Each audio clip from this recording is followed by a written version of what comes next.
were exercising your vocal ability on fire. If you listen to some of the older 95 South stuff, it was just that style of house was a little different back in those days. So it was a little more subtle.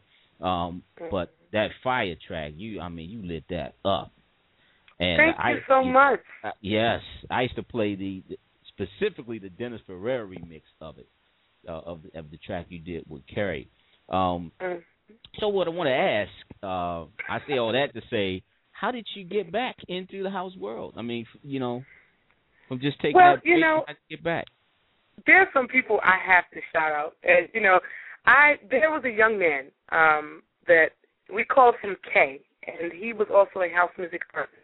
And he took me with him to Carrie's home, and I was just a bystander, kind of just sitting there watching him record. And Carrie said, I have this track, and I need somebody to write to it. And so with Kay, we came together, and we actually wrote Fire right there on the spot. And Fire is really a remake of an old kind of gospel thing, but we kind of put our own take on it and recorded it. I think it was on the first or second take. We just put Fire, in the microphone and walked out the door. It was not something that we spent a lot of time on. So, I did that, and it's not that I disappeared. I think I just got disconnected because, as I said, when you are an artist in house, no one knows who they're looking for. They don't know. They may know the name, but they've never seen the face. And we have to thank God for Facebook, because Facebook puts the face with the name, Yeah. Because nobody had a clue.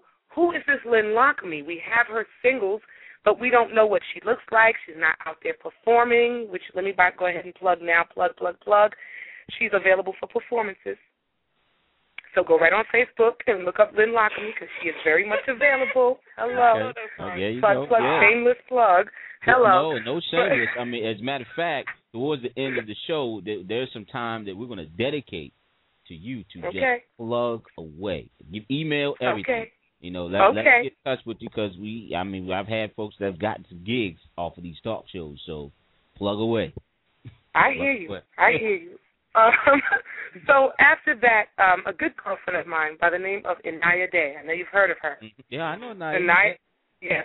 Inaya said to me, Lynn, you have too many songs that nobody's ever heard, and they're good songs. What are you doing with them? And I said, well, I'm waiting to put them out on an album. And she said, this makes no sense to me. Like, how long is this going to take? And sitting in her living room, we're listening to my music, and she goes, this is ridiculous. Like, you write like this. So she kind of employed me to write for her. And she just said to me, I want you to write me a hit. Those were her exact words. Here's the track, write me a hit. And so I wrote the hit, so to speak, and called her and said, hey, I got your hit for you. And she said, okay, well, come on in and record it. And I said, well, it's for you. And she said, no, it's your hit. Come on in here and record it. And that's when You Move Me actually surfaced. And I put that out with Inaya. She was doing background vocals, and I did the lead, and I wrote the song. And that kind of, put me a little bit back into house. And I was still working a 9 to 5 at that point, still pursuing a master's degree at that point, and still writing music. I think that for me, I really began to surface with Eric Frazier, and he's known as E Wonder. He put out the song Torture in 2009, and he said to me, I want a song called Torture. That was the discussion. I want a song called Torture, and I began to write Torture. And he said, I can't believe you actually just wrote this song. And I said, yeah. And so it took us about a month or two to get back into his house and record the song, and he put the song out. And I couldn't believe that he actually put this song out, but he did. And it did pretty well, and he put it in the hands of Timmy Registry at the last Winter Music Conference. Timmy said to him, I think it took about a month for him to call, and Timmy said, who's the singer and who's the writer? I need their numbers. And he said, well, that would be the same person.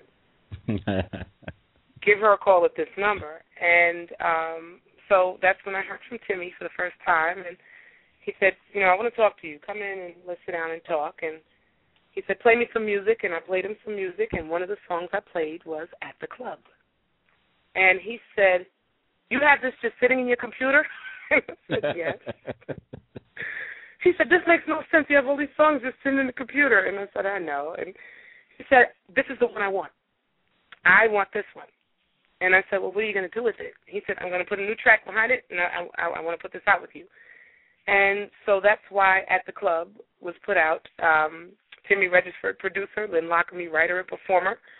And he has done a wonderful job marketing this song, and it is currently the #1 soulful house single on Tracksource.com and has been for over a month. So between me screaming and him marketing, I think we did all right. So we're trying to push this song, and I have some other stuff coming out. So that track is, let me tell you about this track. That track is incredible. I mean, a lot of people, you see the footage out there on YouTube of the party that they had in Jersey up in Lincoln Park. And I first heard it at Handz on Radio party. We used to do, actually I just stopped the party. We used to do a monthly party here in Baltimore, and DJ Biscuit played it. And he played it once, and they went nuts. He played it again at the end of the party. The lights were on. We couldn't get the people out of the door. Because they wanted to stay and dance to that song. He had to let it play all the way through with the lights on. That's wonderful. Leave, you know. I did too. I was there. I shook a leg or two. Go ahead. Go ahead. I shook a whole lot of legs. and then another instance, I got an email from Dean over at Tribe Records, and like we're putting the record out on our website, selling it digitally. So, you know, I like to promote the stuff. I got a station, and any chance I get to promote the actual sale of something, I do so. So I put it on the Facebook page, and people, this was Thanksgiving Day, I think. They put it for release, digital release on their website, on Tribe's website, and people would just hit me up on Facebook. Man, how can I get that? You know, then they were buying it, then write me back like, man, now I can cook. You know, they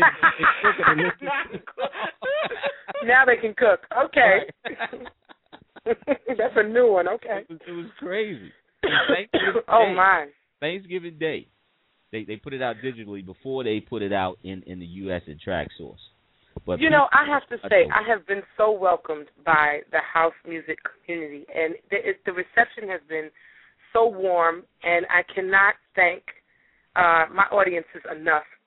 The DJs, the house heads, the, up-and-coming DJs as far as South Africa and Greece have been writing, and right here at home they come to the shows, they know the words to the songs, and, I cannot thank you all enough for loving the song and for loving the music. And I always laugh because most people don't know the name of the song. They think it's called Cheek to Cheek, Sex to Sex. That's their favorite line in the song. So, people run up to you and they go, oh, girl, I love that Cheek to Cheek, Sex to Sex song. That is my jam. And I just often laugh because I say, well, you know what? Just let them think that's what it's called. If that's their favorite line, let them run with it. Because, it's what made the song for them, So I crack up. But, that's their song, Cheek to Cheek, Sex to Sex. And I recently had a DJ ask me, how do you write Cheek to Cheek and Sex to Sex and then go and direct the choir? He wants to know, how does that dichotomy exist? And I said, well, you tell me one human being that's not sexual, and I'll tell you one frustrated human being. So at the end of the day, you have to be real here. And so I write from many different aspects, and I try to cover everything if I can. So there's some other songs that are coming up, and some of them are going to be inspiring, and some of them are just downright debaucherous. Take them all for what they're worth. I've got some great producers that I'm working with, Mr. Sean Hooks, Mr. Tommy Cruz. We're going to be working together again, me and Mr. Eric Frazier. And I just can't thank them enough. Mr. Trevor Allen, who is a bass player and plays bass for everybody, but he also does house music, So I'm looking for, and I tell people this all the time, I look for the next greatest sound. And so when people friend me on Facebook, I send them a letter that says, tell me about you. Tell me, where you're located. Tell me where you're DJing. Where's your residency? What's going on with you? You know, what kind of music do you have? Because I'm looking for sound, you know. And I'm trying to write as much as possible, but I'm on my way out of the country shortly, and then I'll be back again. So I'm trying to do it all, you know, but I don't want to disappoint, and I want to put out the music on a very consistent basis so that my fans are never disappointed and never disconnected from Lynn Lockamy again. Mm-hmm. Now, with this hit and this international exposure, and you say you're going out of the country, so I'm assuming that's answering my next question, is this getting you gigs? I mean, are you actually able to physically get out to these places? And especially like South Africa. You know, it's so right there. They're so young. To go to South Africa. The number of people who have contacted me from South Africa, Australia, and Greece is overwhelming. And I'm so amazed at how far this music has gone, you know, and I would have to say that this trip I'm about to take has nothing to do with this single. I actually work with a band, and we're actually on our way to China. And we're going to do some work there and come back, and it's not going to be a long visit, but just enough, you know. And so I am still in various bands and still writing my music and doing singles, and I'm always multitasking because I'm easily bored. So anything that'll get me out there, I'm doing it. I'm singing, I'm dancing, I'm flipping, I'm jumping, everything short of fire eating. So this visit isn't house related. This band you're traveling. This is not house related, but I am looking for the DJs in Shanghai because when I can get to the club while I'm there, I'm going in. So if Shanghai can find me, you know, just tell me which club you're at. I'm there. Well, you heard it, Shanghai. Shanghai. I have a question. Yeah. And it might seem a little dumb. But, you know, this is bad with me. Now, you said that, and I could tell you probably give a great show by your personality. I could just tell you're probably one of those ones that give a great show. And, And I hear about you performing and touring and things. How do you get over stage fright? I mean, how do you get in front of thousands of whoever people there is? Some of them don't know English. You know they don't. How do you get over stage fright? Can I tell you, stage fright does not come unless the room is intimate for me. If it's a small room, then I'm nervous. If it's thousands of people, it's great.